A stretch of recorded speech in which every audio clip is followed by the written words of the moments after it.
நண்பர்களே, உங்களிடம் ஒரு சிறிய கேள்வி கேட்கிறேன். வெறும் ஒரே ஒரு விதை அல்லது ஒரே ஒரு சிறிய செடியை நட்டு வைத்தால் அது கொடி வீசி படர்ந்து உங்களுக்கு 200க்கும் மேற்பட்ட காய்களை அள்ளித் தந்தால் எப்படி இருக்கும்? அதுவும் அந்த காய்கள் சாதாரண காய்கள் அல்ல. உலகையே அச்சுறுத்திக் கொண்டிருக்கும் சர்க்கரை நோயை, அதாவது டயாபட்டீஸை வேரோடு கட்டுப்படுத்தும் ஒரு அபூர்வமான இயற்கை மருந்து என்றால் உங்களால் நம்ப முடிகிறதா? ஆம், இன்று நாம் பார்க்கப் போவது அப்படிப்பட்ட ஒரு அதிசயமான, பலருக்கும் தெரியாத ஒரு ரகசிய சாகுபடி முறையை பற்றித்தான்.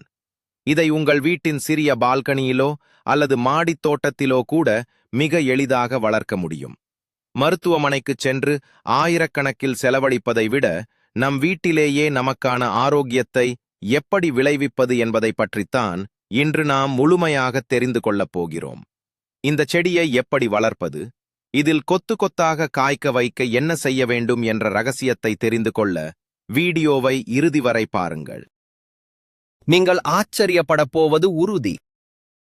பழங்காலம் தொட்டே நமது முன்னோர்கள் உணவையே மருந்தாக பயன்படுத்தி வந்தார்கள். குறிப்பாக கசப்புத்தன்மை கொண்ட காய்கறிகள் மனிதர்களின் குடல் ஆரோக்கியத்திற்கும் இரத்தத்தை சுத்தப்படுத்துவதற்கும் பெரும் பங்காற்றின. ஆனால் நவீன கால உணவு பழக்க வழக்கங்களால் நாம் இந்த கசப்பான ஆனால் அமிர்தம் போன்ற மூலிகைகளை மறந்துவிட்டோம். இதன் விளைவு, இன்று ஒவ்வொரு வீட்டிலும் குறைந்தது ஒருவருக்காவது சர்க்கரை நோய் இருக்கிறது. நாம் மாத்திரைகளை நம்பி வாழப் பழகிவிட்டோம். ஆனால் இயற்கை நமக்கு அளித்த மிகச்சிறந்த கொடைகளில் ஒன்றுதான் இந்த சிறப்பு வகை கொடிப்பயிர். பல 100 ஆண்டுகளாக ஆயுர்வேதம் மற்றும் சித்த மருத்துவத்தில் இது சர்க்கரை நோய்க்கான பச்சை இன்சுலின் என்று கொண்டாடப்பட்டு வருகிறது. சமீபத்திய அறிவியல் ஆய்வுகளும் இதில் உள்ள பாலிபெப்டைட் பி என்ற மூலப்பொருள் இரத்தத்தில் சர்க்கரை அளவை வெகுவாக குறைக்கிறது என்பதை உறுதி செய்துள்ளன. ஆனால் இதை கடைகளில் வாங்குவதை விட நம் வீட்டிலேயே எந்தவித ரசாயனமும் இன்றி வளர்த்து உண்பதுதான் 100% பலனளிக்கும். அந்த ரகசியத்தை தான் இப்போது நாம் படிப்படியாக பார்க்கப் போகிறோம். அந்த அதிசய செடி வேறு எதுவும் அல்ல, நம் அனைவருக்கும் பரிச்சயமான, ஆனால் நாம் அதன் வீரியத்தை முழுமையாக உணராத ஒரு சிறப்பு வீரிய ரக பாகற்காய் மற்றும் கோவக்காய் கொடி குடும்பத்தை சேர்ந்த ஒரு மூலிகைதான். கடைகளில் கிடைக்கும் பெரிய வெளிர் நிற காய்களை விட நாட்டு ரக மற்றும் குடில் ரக காய்களில்தான் மருத்துவ குணம் அதிகம். நீங்கள் ஒரு சிறிய தொட்டியில் அல்லது க்ரோ பேக்கில் இதை நட்டு வளர்க்கலாம். இந்த செடியின் இலைகள் அடர் பச்சை நிறத்தில், பார்ப்பதற்கே ஒருவிதமான புத்துணர்ச்சியை தரக்கூடியவை. இதன் சிறப்பம்சம் என்னவென்றால், இது மற்ற மரங்களைப் போல அதிக இடம் கேட்காது. ஒரு சிறிய குச்சி அல்லது கயிறு இருந்தால் போதும், அது பாட்டுக்கு மேலே ஏறிச் சென்று அழகாக படர்ந்துவிடும். நிறைய பேருக்கு ஒரு சந்தேகம் இருக்கும், உண்மையிலேயே ஒரு செடியில் 200 காய்கள் காய்க்குமா என்று. நிச்சயமாக காய்க்கும். அதற்கான சரியான உரம் மற்றும் பராமரிப்பை நாம் வழங்கினால் போதும். இது சர்க்கரை நோயாளிகளுக்கு ஒரு வரப்பிரசாதம். ஏன் தெரியுமா? இதில் உள்ள சாரண்டின் என்ற வேதிப்பொருள் நேரடியாக நமது இரத்தத்தில் உள்ள சர்க்கரையின் அளவை கட்டுப்படுத்த உதவுகிறது. இது இயற்கையாகவே செயல்படுவதால் பக்க விளைவுகள் இல்லை. இந்த செடி எப்படி சர்க்கரை நோயை கட்டுப்படுத்துகிறது என்பதற்கான அறிவியலை நாம் சுருக்கமாக தெரிந்து கொள்வது அவசியம். நமது உடலில் கணையம் போதுமான இன்சுலினை உற்பத்தி செய்யாத போது அல்லது உற்பத்தியான இன்சுலினை உடல் சரியாக பயன்படுத்தாத போதுதான் இரத்தத்தில் சர்க்கரை அளவு அதிகரிக்கிறது. இந்த குறிப்பிட்ட மூலிகை காயில் உள்ள வேதிப்பொருட்கள் அச்சு அசலாக நமது உடல் உற்பத்தி செய்யும் இன்சுலினைப் போலவே செயல்படுகின்றன. இதை நாம் தொடர்ந்து உணவில் சேர்த்து வரும்போது இரத்தத்தில் உள்ள குளுக்கோஸை செல்களுக்குள் கொண்டு சென்று ஆற்றலாக மாற்றும் வேலை மிக எளிதாக நடக்கிறது. இதனால் இரத்தத்தில் சர்க்கரை தேங்குவது தடுக்கப்படுகிறது. உதாரணமாக, காலையில் வெறும் வயிற்றில் இதன் சாற்றை ஒரு சிறிய நெல்லிக்காய் அளவு குடித்து வந்தால் அன்றைய நாள் முழுவதும் உங்கள் சர்க்கரை அளவு சீராக இருப்பதை நீங்களே கண்கூடாக காண முடியும். மருத்துவர்கள் கூட ஆரம்பக்கட்ட சர்க்கரை நோயாளிகளுக்கு இந்த இயற்கை முறையையே பெருமளவு பரிந்துரைக்கிறார்கள். இது தற்காலிக தீர்வு அல்ல, இது நமது செல்களை உள்ளுக்குள் இருந்து குணப்படுத்தும் ஒரு ஆழமான மருத்துவ முறையாகும். இப்போது நாம் ஒரு முக்கியமான கட்டத்திற்கு வருகிறோம். ஒரே செடியில் 200 காய்கள் என்பது சாத்தியமா? இல்லை, இது வெறும் கட்டுக்கதையா என்று நீங்கள் நினைக்கலாம். இது 100% சாத்தியமே. ஆனால் அதற்கு நீங்கள் சாதாரண விதைகளை தேர்ந்தெடுக்கக் கூடாது. தரமான, அதிக மகசூல் தரக்கூடிய பாரம்பரிய விதைகளை அல்லது நம்பிக்கையான இடங்களில் கிடைக்கும் வீரிய ஒட்டுரக விதைகளை வாங்க வேண்டும். ஒரு கொடிக்கு சராசரியாக 30 முதல் 40 கிளைகள் வரை வளர வாய்ப்பு உள்ளது. ஒரு கிளைக்கு 5 காய்கள் என்று கணக்கு வைத்தாலும் 200 காய்கள் என்பது மிக எளிதான ஒரு இலக்குதான். இதற்கு நாம் செய்ய வேண்டியது செடியின் மரபணுவை சரியாக தூண்டிவிடுவதுதான். செடி வளரும்போது அதை சும்மா விட்டு விடாமல் அதனுடன் நாம் தொடர்ந்து உரையாட வேண்டும். அதாவது சரியான நேரத்தில் கிளைகளை வெட்டிவிடுவது, சரியான நேரத்தில் சத்துக்களை கொடுப்பது என்று குழந்தையை வளர்ப்பது போல வளர்க்க வேண்டும். இப்படிச் செய்தால் செடி தன் முழு ஆற்றலையும் காய்களை உருவாக்குவதில் செலுத்தும். இதுதான் 200 காய்கள் என்ற பிரம்மாண்டமான அறுவடைக்கு பின்னால் உள்ள மிக எளிய ரகசியம். இந்த செடியை நடுவதற்கான முதல் படியான மண் கலவையை எப்படி தயாரிப்பது என்று பார்க்கலாம். எந்த ஒரு செடியும் பிரம்மாண்டமாக வளர அதன் அடித்தளமான மண் மிகவும் பலமாக இருக்க வேண்டும். மாடித் தோட்டத்தில் நாம் வளர்க்கப் போகிறோம் என்பதால் மண் மிகவும் லேசாக இருக்க வேண்டும். இதற்கு செம்மண் ஒரு பங்கு, தேங்காய் நார் கழிவு அதாவது கோகோபீட் ஒரு பங்கு மற்றும் மண்புழு உரம் ஒரு பங்கு என சம அளவில் எடுத்துக்கொள்ள வேண்டும். இதோடு சிறிது வேப்பம் பிண்ணாக்கையும் சேர்த்துக் கொள்ளுங்கள். வேப்பம் பிண்ணாக்கு சேர்ப்பதால் மண்ணில் உள்ள கெட்ட பூச்சிகள், வேர்களை தாக்கும் புழுக்கள் அழிந்துவிடும். மேலும் இது ஒரு நல்ல உரமாகவும் செயல்படும். இந்த மண் கலவையை நன்றாக கலந்து நீங்கள் தேர்ந்தெடுத்துள்ள 18க்கு 18 அங்குல அளவிலான க்ரோ பேக் அல்லது பெரிய பிளாஸ்டிக் தொட்டியில் நிரப்பிக் கொள்ளுங்கள்.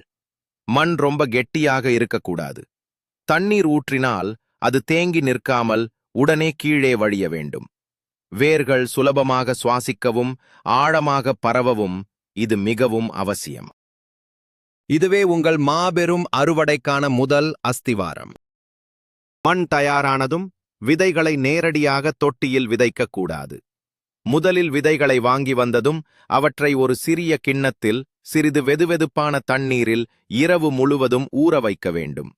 இப்படிச் செய்வதால் விதையின் மேலுள்ள கடினமான ஓடு மென்மையாகி முளைப்புத்திறன் அதிகரிக்கும். மறுநாள் காலை ஊறிய விதைகளை எடுத்து சிறிய நாற்றுவிடும் தட்டுக்களிலோ அல்லது சிறிய கப்களிலோ 3/4 மண் நிரப்பி அதில் விதைக்க வேண்டும். விதையை மண்ணுக்குள் ரொம்ப ஆழமாக அழுத்திவிடக்கூடாது. விதையின் அளவைப் போல 2 மடங்கு ஆழத்தில் மட்டும் வைத்தால் போதும். அதன் மேல் லேசாக மண்ணை தூவி மூடி தண்ணீர் தெளிக்க வேண்டும்.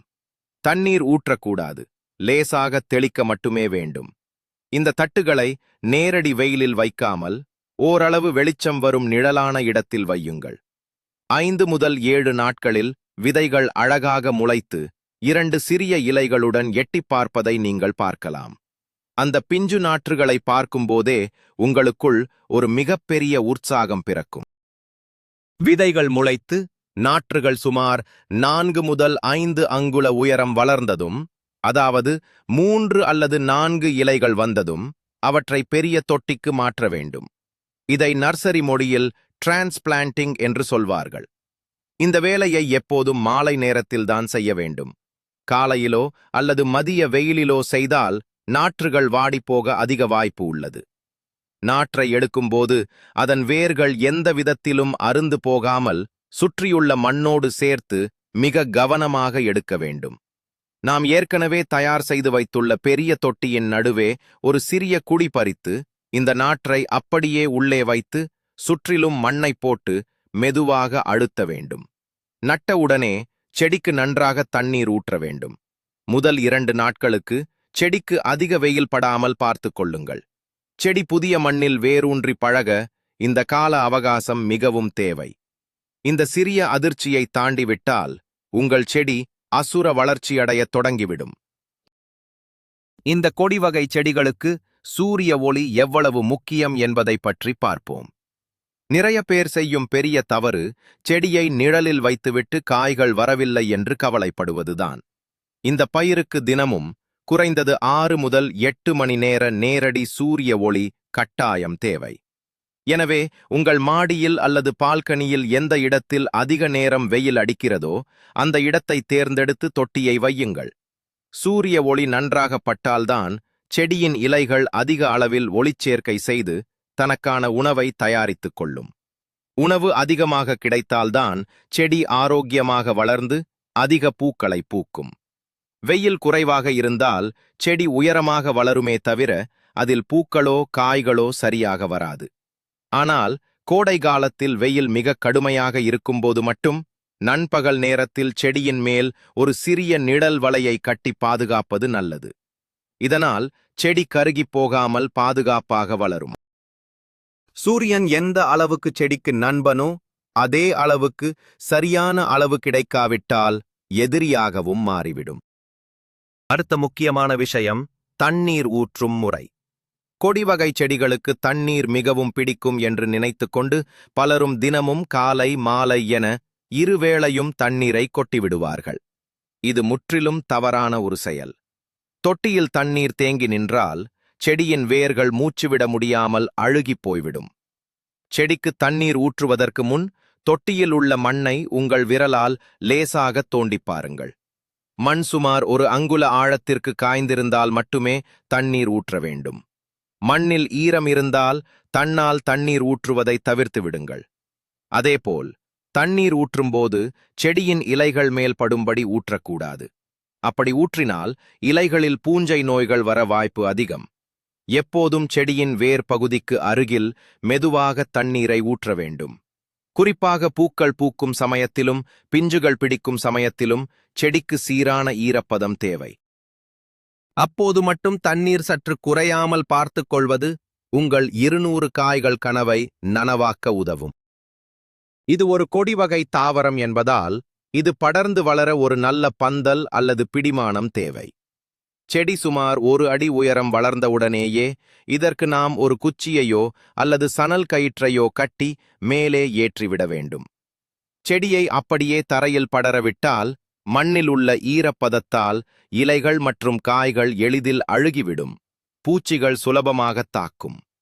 ஒரு சிறிய மூங்கில் குச்சியை தொட்டியின் ஓரத்தில் நட்டு அதிலிருந்து கயிறுகளை கட்டி மாடியின் மேல்புறம் ஒரு பந்தல் போல அமைத்துக் கொள்ளலாம். செடியின் நுனிப்பகுதியை மெதுவாக எடுத்து அந்த கயிற்றில் சுற்றிவிட்டால் அது தன் சுருள் போன்ற இழைகளால் கயிற்றை பற்றிக்கொண்டு வேகமாக மேலே வளரத் தொடங்கும். பந்தலில் படரும்போது செடியின் எல்லா பாகங்களுக்கும் நல்ல காற்றோட்டமும் சூரிய ஒளியும் சரிசமமாக கிடைக்கும். இதனால் நோய் தாக்குதல் வெகுவாக குறையும். மகசூல் 2 மடங்காக அதிகரிக்கும். கொடியை சரியான திசையில் வழிநடத்துவது ஒரு தோட்டக்காரரின் மிக முக்கியமான கடமையாகும். இப்போது நாம் ஒரு மிக முக்கியமான ரகசியத்தை பற்றி பார்க்கப் போகிறோம். அதுதான் 3G கட்டிங் எனப்படும் கவாத்து செய்யும் முறை. உங்கள் செடியில் 200 காய்கள் காய்க்க வேண்டுமென்றால் இந்த முறையை நீங்கள் கட்டாயம் செய்தே ஆக வேண்டும். செடி தரையிலிருந்து ஒரு 30 அங்குலம் உயரம் வளர்ந்ததும் அதன் நுனிப்பகுதியை கத்தரிக்கோலால் நறுக்கிவிட வேண்டும். இதற்கு பெயர்தான் முதல் கட்ட கவாத்து. இப்படிச் செய்தால் செடி மேலே வளருவது நின்று பக்கவாட்டில் பல புதிய கிளைகளை உருவாக்கும். இந்த கிளைகள் சற்று வளர்ந்ததும் அவற்றுடைய நுனிகளையும் வெட்டிவிட வேண்டும். இது 2ஆம் கட்டம். இதிலிருந்து வரும் புதிய கிளைகளில்தான் அதிகமான பெண் பூக்கள் தோன்றும். பெண் பூக்கள்தான் காய்களாக மாறும் தன்மை கொண்டவை. நுனிகளை வெட்டாமல் அப்படியே விட்டால் கொடி மட்டும் நீளமாக போய்க்கொண்டே இருக்கும். அதில் பெரும்பாலும் ஆண் பூக்களே இருக்கும். ஆண் பூக்கள் காயாக மாறாது, உதிர்ந்துவிடும். இந்த 3G கட்டிங் முறையை சரியாக பின்பற்றினால் உங்கள் பந்தல் முழுவதும் காய்கள் தொங்குவதை யாராலும் தடுக்க முடியாது. அதிக காய்கள் காய்க்க வேண்டுமென்றால் செடிக்கு அதிக அளவில் சத்துக்கள் தேவை. இதற்கு நீங்கள் கடைகளில் விற்கும் ரசாயன உரங்களை வாங்க வேண்டிய அவசியமே இல்லை. உங்கள் வீட்டு சமையலறையில் உள்ள கழிவுகளே இதற்கு அமிர்தம் போன்ற உரமாகும். காய்கறித் தோல்கள், பழங்களின் தோல்கள், முட்டை ஓடுகள், பயன்படுத்திய டீ தூள் ஆகியவற்றை தூக்கி எறியாமல் சேகரித்து வையுங்கள். இவற்றை 1 வாரம் புளிக்க வைத்து அதோடு 10 மடங்கு தண்ணீர் கலந்து செடியின் வேர் பகுதியில் வாரம் 1 முறை ஊற்றி வாருங்கள். இதில் செடிக்கு தேவையான நைட்ரஜன், பாஸ்பரஸ் மற்றும் பொட்டாசியம் ஆகிய அனைத்து சத்துக்களும் முழுமையாக கிடைக்கும். குறிப்பாக முட்டை ஓடுகளை காய வைத்து பொடியாக்கி மண்ணில் தூவினால் செடிக்கு தேவையான கால்சியம் சத்து கிடைக்கும். கால்சியம் சத்து குறையும் போதுதான் பிஞ்சுகள் மஞ்சள் நிறமாக மாறி உதிர்ந்து போகும். இந்த எளிய இயற்கை உரங்களை நாம் தொடர்ந்து கொடுத்து வரும்போது செடி மிகவும் ஆரோக்கியமாக வளர்ந்து எந்தவிதமான சோர்வும் இன்றி நூற்றுக்கணக்கான காய்களை தொடர்ந்து கொடுத்து கொண்டே இருக்கும். எந்த அளவுக்கு நாம் செடியை ஆசையாக வளர்க்கிறோமோ அதே அளவுக்கு பூச்சிகளும் செடியை தாக்க வரும். குறிப்பாக அசுவினி பூச்சிகள், மாவு பூச்சிகள் மற்றும் பழ ஈக்கள் இந்த கொடியை அதிகம் தாக்க வாய்ப்புள்ளது. ஆனால் இயற்கை முறையில் இதை கட்டுப்படுத்த முடியும். 1 லிட்டர் தண்ணீரில் 5 மில்லி வேப்பெண்ணெய் மற்றும் சிறிதளவு காதி சோப் அல்லது இயற்கையான ஷாம்பு கலந்து நன்றாக குலுக்கிக் கொள்ளுங்கள். இந்த கலவையை வாரம் ஒரு முறை மாலை நேரத்தில் செடியின் இலைகளின் மேல் மற்றும் அடிப்புறத்தில் நன்றாக தெளித்து விடுங்கள். வேப்பெண்ணெயின் கசப்புத்தன்மைக்கு எந்த ஒரு பூச்சியும் செடியின் பக்கமே வராது. மேலும் ஒரு சிறிய பிளாஸ்டிக் பாட்டிலில் துளைகளிட்டு உள்ளே சிறிது கருப்பட்டி அல்லது வெல்லம் கலந்த நீரை வைத்து செடிக்கு அருகில் தொங்கவிட்டால் பழ ஈக்கள் அனைத்தும் அந்த வாசனையால் ஈர்க்கப்பட்டு உள்ளே விழுந்து இறந்துவிடும். இது ஒரு மிகச் சிறந்த பொறி. இப்படி இயற்கையான முறைகளை பின்பற்றினால் நாம் வளர்க்கும் மருத்துவ குணமுள்ள காய்களில் எந்த ரசாயன நஞ்சும் கலக்காமல் தூய்மையாக இருக்கும். உங்கள் செடியில் பூக்கள் பூக்கத் தொடங்கும் காலம் மிகவும் உற்சாகமான ஒன்று. இந்த கொடிகளில் ஆண் பூக்கள், பெண் பூக்கள் என 2 வகையான பூக்கள் இருக்கும். முதலில் ஆண் பூக்கள்தான் அதிகமாக பூக்கும். அதை பார்த்து நீங்கள் குழம்ப வேண்டாம். சில நாட்களிலேயே பெண் பூக்கள் பூக்கத் தொடங்கும். பெண் பூக்களின் அடியிலேயே ஒரு சிறிய காய் போன்ற அமைப்பு இருக்கும். இதை வைத்து நீங்கள் சுலபமாக கண்டுபிடித்து விடலாம். காய்கள் உருவாக வேண்டும் என்றால் ஆண் பூவில் உள்ள மகரந்தம் பெண் பூவில் போய்ச் சேர வேண்டும். இதை தேனீக்கள் மற்றும் பட்டாம்பூச்சிகள் இயற்கையாகவே செய்துவிடும். ஆனால் நீங்கள் மாடியில் வளர்ப்பதால் அங்கு போதுமான பூச்சிகள் வரவில்லை என்றால் நீங்களே கைவழி மகரந்தச் சேர்க்கை செய்ய வேண்டும். ஒரு சிறிய பெயிண்ட் பிரஷை எடுத்து ஆண் பூவின் நடுவில் லேசாக தடவி பின்பு அதே பிரஷை பெண் பூவின் நடுவிலும் தடவிவிட வேண்டும். இப்படிச் செய்வதால் 100க்கு 100% அனைத்து பெண் பூக்களும் காய்களாக மாறும் என்பது உறுதி. இது ஒரு சிறிய வேலைதான் என்றாலும் மகசூலில் பெரிய மாற்றத்தை ஏற்படுத்தும். பூக்கள் எல்லாம் பிஞ்சுகளாக மாறி அவை மெல்ல மெல்ல காய்களாக வளரும் அந்த சில வாரங்கள் ஒரு தோட்டக்காரருக்கு கிடைக்கும் மிகச்சிறந்த மனநிறைவாகும். பிஞ்சுகள் வைக்கும் காலகட்டத்தில் செடிக்கு அதிக பொட்டாசியம் சத்து தேவைப்படும். இதற்கு வாழைப்பழம் சாப்பிட்டுவிட்டு அதன் தோலை தூக்கி எறியாமல் தண்ணீரில் 3 நாட்கள் ஊற வைத்து அந்த தண்ணீரை செடிக்கு ஊற்றலாம். இது காய்களின் வளர்ச்சியை துரிதப்படுத்தும் மற்றும் காய்களுக்கு நல்ல ஒரு பளபளப்பான நிறத்தை கொடுக்கும். ஒவ்வொரு நாளும் காய்கள் கொஞ்சம் கொஞ்சமாக பெரிதாவதை நீங்கள் கண்கூடாக பார்க்கலாம். உங்கள் பந்தல் முழுவதும் 200க்கும் மேற்பட்ட காய்கள் பச்சை பசேலென தொங்குவதை பார்க்கும்போது உங்கள் உழைப்புக்கு கிடைத்த மிகப்பெரிய பரிசாக அது தோன்றும். இந்த நேரத்தில் செடி வாடிப்போகாமல் பார்த்துக் கொள்வது மிக முக்கியம். ஏதேனும் இலைகள் பழுத்து தொங்கினால் உடனடியாக அதை வெட்டி அப்புறப்படுத்தி விடுங்கள். ஏனென்றால் அந்த பழுத்த இலைகள் செடியின் சத்துக்களை வீணாக உறிஞ்சிக் கொண்டிருக்கும். அறுவடை செய்வதற்கான சரியான நேரத்தை தேர்ந்தெடுப்பது ஒரு மிக முக்கியமான கலையாகும். காய்கள் முழுமையாக பழுப்பதற்கு முன்பே அவை நல்ல இளம் பச்சை நிறத்தில் இருக்கும்போதே பறித்துவிட வேண்டும். காய்கள் பழுக்கத்தத் தொடங்கி மஞ்சள் நிறமாக மாறினால் அதிலுள்ள மருத்துவ குணங்கள், குறிப்பாக சர்க்கரை நோயை கட்டுப்படுத்தும் வேதிப்பொருட்கள் பெருமளவு குறைந்துவிடும். மேலும் காய் மிகவும் கசக்கத் தொடங்கிவிடும், சமைப்பதற்கும் ஏற்றதாக இருக்காது. காய்கள் நடுத்தர அளவை அடைந்ததும் ஒரு சிறிய கத்திரிக்கோலை பயன்படுத்தி செடிக்கு காயம் ஏற்படாமல் மெதுவாக நறுக்கி எடுக்க வேண்டும். தொடர்ந்து நீங்கள் முதிர்ந்த காய்களை பறிக்கத்தான் செடி புதிய பூக்களை பூத்து மேலும் பல காய்களை உருவாக்க தூண்டப்படும். காய்களை செடியிலேயே விட்டுவிட்டால் செடி முதிர்ச்சியடைந்து விட்டதாக நினைத்து புதிய காய்கள் உருவாவதை நிறுத்திவிடும். எனவே 2 அல்லது 3 நாட்களுக்கு ஒரு முறை உங்கள் கொடியை ஆராய்ந்து சரியான பதத்தில் உள்ள காய்களை தவறாமல் அறுவடை செய்து விடுங்கள். ஒரு பொதுவான கட்டுக்கதை அல்லது தவறான கருத்து மக்களிடையே நிலவுகிறது. அதாவது, மருந்து என்றால் அது மிகவும் கசப்பாக இருந்தால்தான் வேலை செய்யும் என்று பலரும் நினைக்கிறார்கள். இந்த கொடிவகை காய்களும் கசப்புத்தன்மை கொண்டவைதான் என்றாலும் இதை உண்பதற்கு மிகவும் சிரமப்பட வேண்டியதில்லை. இயற்கையாகவே மாடித் தோட்டத்தில் ரசாயன உரங்கள் இன்றி வளர்க்கப்படும் காய்களில் அந்த முரட்டுத்தனமான கசப்பு இருக்காது. மாறாக அதில ஒரு விதமான சுவையான கசப்பு இருக்கும். நாம் கொடுக்கும் இயற்கை உரங்களான ஜீவாமிர்தம், பஞ்சகவ்யா போன்றவை காய்களின் சுவையை மேம்படுத்துகின்றன. சர்க்கரை நோயாளிகள் இதை கசக்கிறது என்று ஒதுக்காமல் தொடர்ந்து உணவில் சேர்த்து வந்தால் இன்சுலின் ஊசி போடும் நிலைமையிலிருந்து கூட மெதுவாக வெளிவரலாம் என்று சில இயற்கை மருத்துவர்கள் கூறுகிறார்கள். கசப்பு என்பது சுவை அல்ல, அது நம் உடலுக்கு தேவையான ஒரு அத்தியாவசியமான சத்து என்பதை நாம் முதலில் புரிந்து கொள்ள வேண்டும். இந்த செடியை வளர்ப்பதன் மூலம் அந்த சத்தை நாம் மிக எளிதாக பெற்றுக்கொள்ள முடியும். அறுவடை செய்த இந்த மருத்துவ குணமிக்க காய்களை எப்படி உணவில் சேர்ப்பது என்பது பலருக்கும் ஒரு கேள்வியாக இருக்கும். சர்க்கரை நோயை கட்டுப்படுத்த இதை வறுத்து சாப்பிடுவதை விட வேக வைத்தோ அல்லது சூப் செய்தோ சாப்பிடுவதே மிகச் சிறந்தது. ஒரு எளிமையான முறை சொல்கிறேன். 2 காய்களை எடுத்து சிறு சிறு துண்டுகளாக நறுக்கி சிறிது சின்ன வெங்காயம், சீரகம், மிளகுத்தூள் சேர்த்து தண்ணீரில் நன்கு கொதிக்க வைத்து வடிகட்டி அந்த நீரை சூப் போல குடிக்கலாம். இது இரத்தத்தை உடனடியாக சுத்தப்படுத்தும்.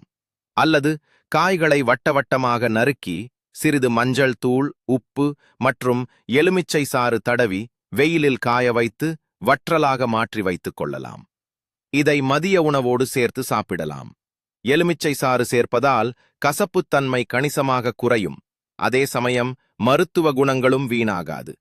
இதை தொடர்ந்து செய்து வந்தால் சர்க்கரை அளவை அளக்கும் கருவியில் எண்கள் குறைவதை பார்த்து நீங்களே ஆச்சரியப்படுவீர்கள். உணவே மருந்து என்ற திருமூலரின் வாக்கு இங்கு 100% உண்மையாகிறது. இன்னொரு முக்கியமான மற்றும் சக்தி வாய்ந்த முறை காலையில் வெறும் வயிற்றில் இதன் சாற்றை குடிப்பது. இதுதான் சர்க்கரை நோய்க்கு பிரம்மாண்டமான பலனை தரும். ஒரு நடுத்தர அளவிலான காய், ஒரு சிறிய நெல்லிக்காய், ஒரு கைப்பிடி புதினா இலைகள் மற்றும் ஒரு சிறிய துண்டு இஞ்சி ஆகியவற்றை மிக்சியில் போட்டு சிறிது நீர் விட்டு நன்றாக அரைத்துக் கொள்ளுங்கள். இதை வடிகட்டி தேவைப்பட்டால் ஒரு சிட்டிகை இந்துப்பு கலந்து குடிக்கலாம். ஆரம்பத்தில் இதன் சுவை சற்று வித்தியாசமாக இருந்தாலும் சில நாட்களில் பழகிவிடும். இந்த சாறு உங்கள் கணையத்தை தூண்டி இயற்கையான இன்சுலின் சுரப்பை அதிகரிக்கச் செய்யும். மேலும் உடலில் உள்ள கெட்ட கொழுப்புகளை கரைக்கவும் செரிமானக் கோளாறுகளை சரிசெய்யவும் இது மிகவும் உதவுகிறது. வாரத்தில் 3 நாட்கள் இப்படி செய்து வந்தால் போதும். உங்கள் உடல் ஆரோக்கியத்தில் ஒரு மிகப்பெரிய மறுமலர்ச்சி ஏற்படுவதை நீங்கள் கட்டாயம் உணர்வீர்கள். உங்கள் சொந்த தோட்டத்தில் பறித்த காய் என்பதால் இதன் மீதான நம்பிக்கையும் அதன் பலனும் இன்னும் பன்மடங்காக அதிகரிக்கும். இந்த செடி உங்களுக்கு இத்தனை காய்களை கொடுத்த பிறகு அதனுடைய ஆயுட்காலம் முடியும் தருவாயில் அது உங்களுக்கு அடுத்த தலைமுறைக்கான விதைகளையும் பரிசாக கொடுக்கும். செடியில் உள்ள கடைசி சில காய்களை நீங்கள் பறிக்காமல் செடியிலேயே விட்டுவிட வேண்டும். அவை நன்றாக பழுத்து ஆரஞ்சு அல்லது சிவப்பு நிறமாக மாறும் வரை காத்திருக்க வேண்டும். பழுத்த காய்கள் தானாகவே வெடிக்கத் தொடங்கும். அந்த சமயத்தில் காயை பறித்து உள்ளே இருக்கும் சிவப்பு நிற சதைப்பற்றான விதைகளை எடுக்க வேண்டும். இந்த விதைகளை நன்றாக கழுவி நிழலில் 2 அல்லது 3 நாட்கள் காய வைக்க வேண்டும். வெயிலில் காய வைத்தால் விதையின் முளைப்புத் திறன் போய்விடும். காய்ந்த விதைகளை சிறிது சாம்பல் அல்லது வேப்பிலை தூள் கலந்து ஒரு கண்ணாடி பாட்டிலில் அடைத்து வைத்துக் கொண்டால் அடுத்த பருவத்திற்கு நீங்கள் புதிய விதைகளை தேடி அலைய வேண்டியதில்லை. இப்படி விதைகளை நாமே சேகரிப்பது என்பது ஒரு தோட்டக்காரரின் முழுமையான வெற்றியை குறிக்கிறது. இறுதியாக, இந்த செடியை வளர்ப்பது என்பது வெறும் சர்க்கரை நோயை கட்டுப்படுத்தும் ஒரு செயல் மட்டுமல்ல, இது ஒரு மிகச்சிறந்த மனநல சிகிச்சையும் கூட. தினமும் காலை எழுந்ததும் உங்கள் மாடிக்குச் சென்று பச்சை பசேலென படர்ந்துள்ள இந்த கொடியை பார்ப்பதும், புது புது பூக்கள் பூத்திருப்பதை ரசிப்பதும், பிஞ்சுகள் பெருகுவதை கவனிப்பதும் உங்கள் மன அழுத்தத்தை பெருமளவு குறைக்கும். செடிகளோடு நேரம் செலவிடுவது இரத்த அழுத்தத்தை குறைத்து மன அமைதியை தரும் என்று பல உளவியல் ஆய்வுகள் தெரிவிக்கின்றன. உங்கள் உழைப்பில் விளைந்த ஒரு காயை பறித்து அதை சமைத்து உண்ணும்போது கிடைக்கும் அந்த ஆத்ம திருப்திக்கு ஈடு இணையே இல்லை. அதுவும் அந்த காய் உங்கள் உடலை குணப்படுத்தும் ஒரு மருந்தாக இருக்கும்போது அதன் மதிப்பு பல மடங்கு உயர்கிறது. எனவே உங்கள் வீட்டில் ஒரு சிறிய இடம் இருந்தாலும் சரி, தயங்காமல் ஒரு தொட்டியை வாங்கி இன்று இந்த கொடியை நடத் தொடங்குங்கள். உங்கள் ஆரோக்கியம் உங்கள் கைகளில், உங்கள் தோட்டத்தில் முளைக்கட்டும். என்ன நண்பர்களே, ஒரே ஒரு செடியை நட்டு அதிலிருந்து 200க்கும் மேற்பட்ட காய்களை அறுவடை செய்து கூடவே சர்க்கரை நோயையும் எப்படி விரட்டி அடிப்பது என்ற இந்த பிரம்மாண்டமான ரகசிய பயணம் உங்களுக்கு மிகவும் பயனுள்ளதாக இருந்திருக்கும் என்று நம்புகிறேன். இது வெறும் செடி அல்ல, நம் ஒவ்வொருவர் வீட்டிலும் இருக்க வேண்டிய ஒரு நடமாடும் மருந்தகம் என்பதை இப்போது நீங்கள் உணர்ந்திருப்பீர்கள். இயற்கை நமக்கு எந்த நோயை கொடுத்தாலும் அதற்கான மருந்தையும் நம் கண்முன்னாலேயே ஒரு செடியாகவோ மரமாகவோ வைத்திருக்கிறது. அதை அடையாளம் கண்டு பயன்படுத்த வேண்டியது மட்டும்தான் நமது வேலை. இந்த வீடியோவில் உள்ள குறிப்புகளை பயன்படுத்தி நீங்களும் இந்த செடியை வளர்த்து பயன்பெறுங்கள். இந்த வீடியோ உங்களுக்கு பிடித்திருந்தால் மறக்காமல் ஒரு லைக் பண்ணுங்கள். உங்கள் நண்பர்கள் மற்றும் உறவினர்களுக்கு ஷேர் செய்யுங்கள். மேலும் இது போன்ற பல சுவாரஸ்யமான இயற்கை மருத்துவ மற்றும் தோட்டக்கலை ரகசியங்களை தெரிந்து கொள்ள நமது சேனலுக்கு சப்ஸ்கிரைப் செய்யுங்கள். இறுதியாக ஒரு கேள்வி. நீங்கள் ஏற்கனவே உங்கள் வீட்டில் சர்க்கரை நோய்க்கான வேறு ஏதேனும் மூலிகை செடிகளை வளர்த்து வருகிறீர்களா? உங்கள் அனுபவங்களை கமெண்டில் எங்களுடன் பகிர்ந்து கொள்ளுங்கள். மீண்டும் ஒரு அற்புதமான வீடியோவில் சந்திக்கலாம். நன்றி.